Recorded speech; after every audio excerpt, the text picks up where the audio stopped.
Coming up on Mountain News at 5:30, we'll hear from a waste company about the challenges of getting out and picking up trash during and after a winter storm. And President Trump is threatening to sue a famous comedian who you might have seen here on YMT last night. We'll tell you why. First alert weather days continue until Wednesday as we're monitoring another system pushing through the Commonwealth. Details coming up. Dedicated to southern and eastern Kentucky, this is WYMT Mountain News at 5:30. Good evening, I'm Steve Hensley. We have spent nearly 2 weeks with freezing temperatures and we are not done with it just yet.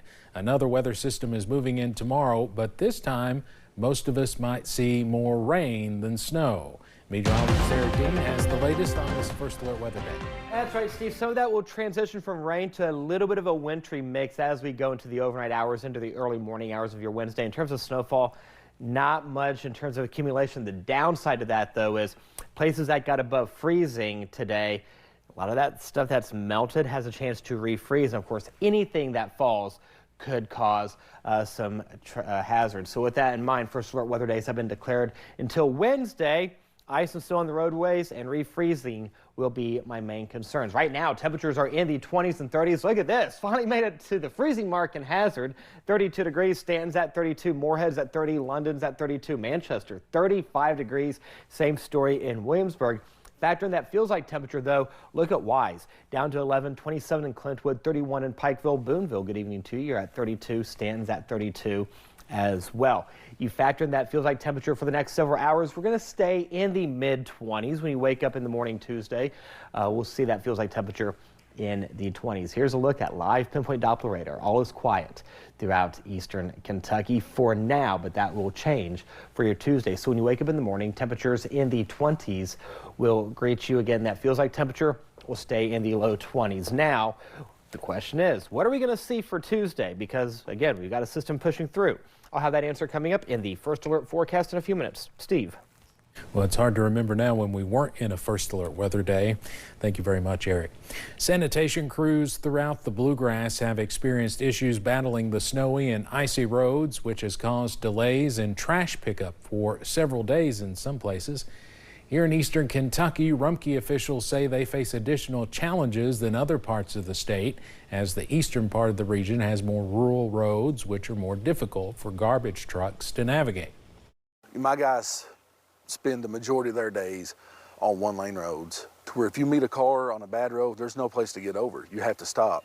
And it's hard to stop, you know, a 40, 50,000 pound garbage truck on solid ice. Rumpke crews are asking for patience as they navigate the safest and most effective ways to successfully continue trash pickup. We'll have more about this issue coming up in our next half hour.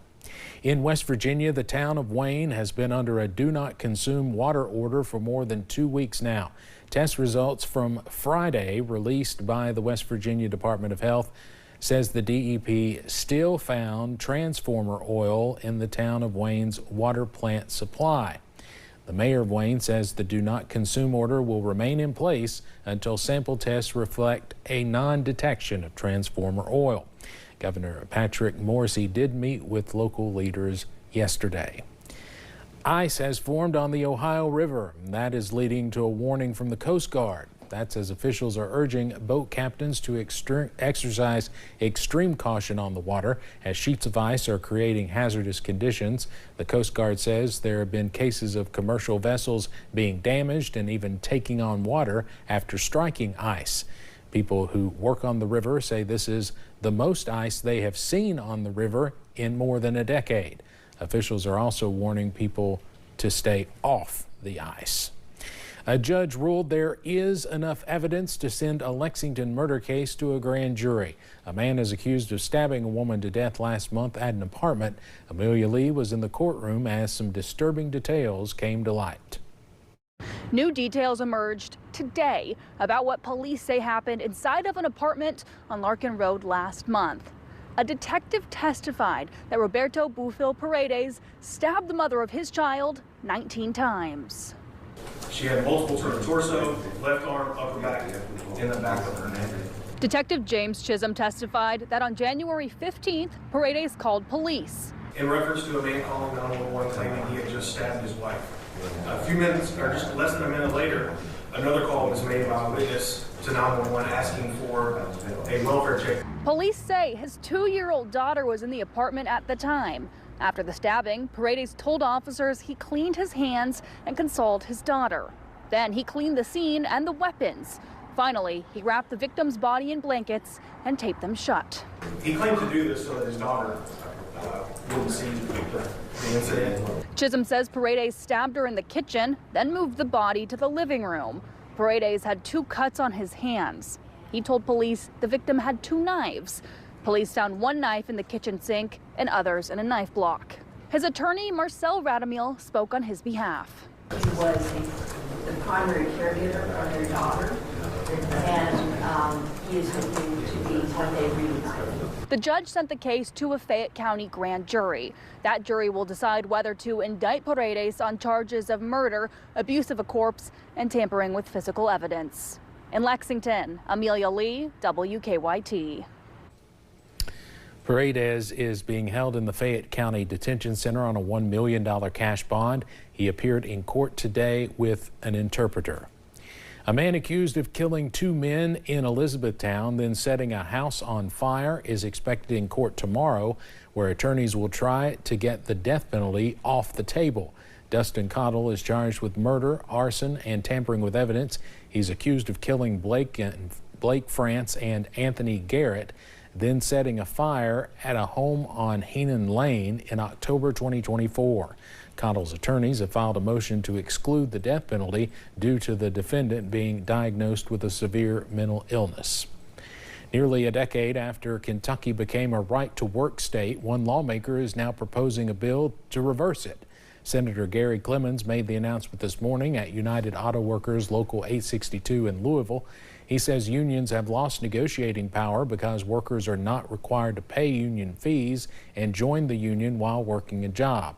However, Senator Clemens argues union fees are minimal and actually help workers gain better benefits from the employer.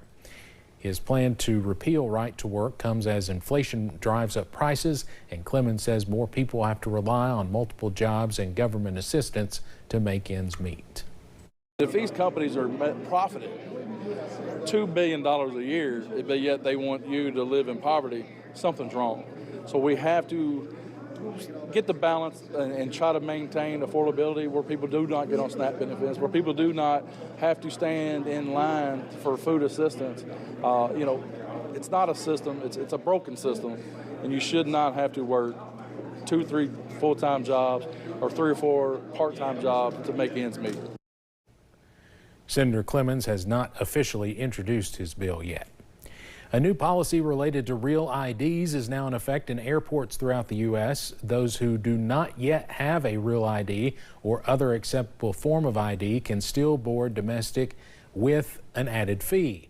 The fee will be $45 and is paid to the Transportation Security Administration. That change started yesterday.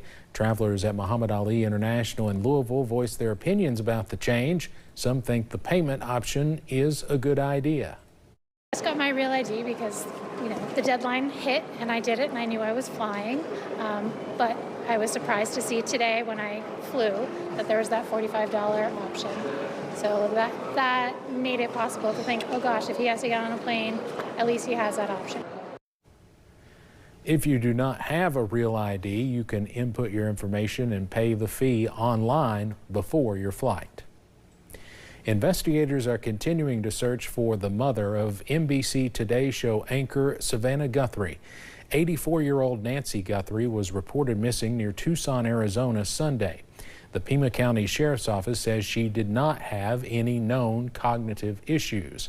Investigators are now calling her home a crime scene and say it does not appear Guthrie left the house on her own. Attorney General Pam Bondi says 2 more people have been arrested in connection to an anti-ICE protest. This happened 2 weeks ago when protesters interrupted a church service in Minnesota. 9 people were previously arrested in the incident, including independent journalist Don Lemon and Georgia Fort. Ian Austin and Jerome Richardson are the newly arrested people. A measles outbreak has been reported at a Texas immigration facility. Yesterday, the Department of Homeland Security confirmed 2 detainees at the South Texas Family Residential Center in Dilley have been diagnosed with the disease. DHS said the people were immediately quarantined to prevent further spread. The news comes just days after measles was confirmed in a detainee at an Arizona immigration facility. The Justice Department's Weaponization Working Group had a meeting today. A person familiar with it says the panel intends to meet daily for the next couple of months. It is focused on reviewing actions of officials who investigated President Donald Trump. He's pressuring the DOJ to bring cases that he prioritizes. That is despite a long-standing tradition of the Justice Department's independence. President Trump says he will reduce tariffs on Indian goods in exchange for their promise to stop buying Russian oil. He says he spoke with the Indian Prime Minister, who agreed to replace Russian crude imports with oil from Venezuela and the United States. But that shift could be difficult. According to global trade data, India currently imports about 1.5 million barrels of Russian oil each day. President Trump is threatening to sue Trevor Noah regarding a joke he made at the Grammys last night. He said the president wanted Greenland now that, quote, Epstein's island is gone. The joke also mentions former President Bill Clinton. In a social media post, President Trump says he never visited Jeffrey Epstein's Little St. James Island. He says he is sending his lawyers to sue Noah, who hosted the Grammys last night on CBS. Lawyers for Sean Diddy Combs are appealing his conviction and sentence. They have a court date scheduled for April 9th when they will argue for the release of the music mogul. A federal jury in New York City convicted Combs last July on 2 charges of transporting people across state lines to engage in prostitution. The jury found him not guilty of the more serious sex trafficking charges. A judge ordered Combs to serve more than 4 years in prison. Coming up on Mountain News at 5:30, we'll tell you if Punxsutawney Phil saw his shadow and what that supposedly means for the rest of winter. And I can tell you right now, I did not see my shadow today because it was cloudy. Now we're going to keep an eye on Tuesday and Wednesday as shower chances pick up. Details coming up.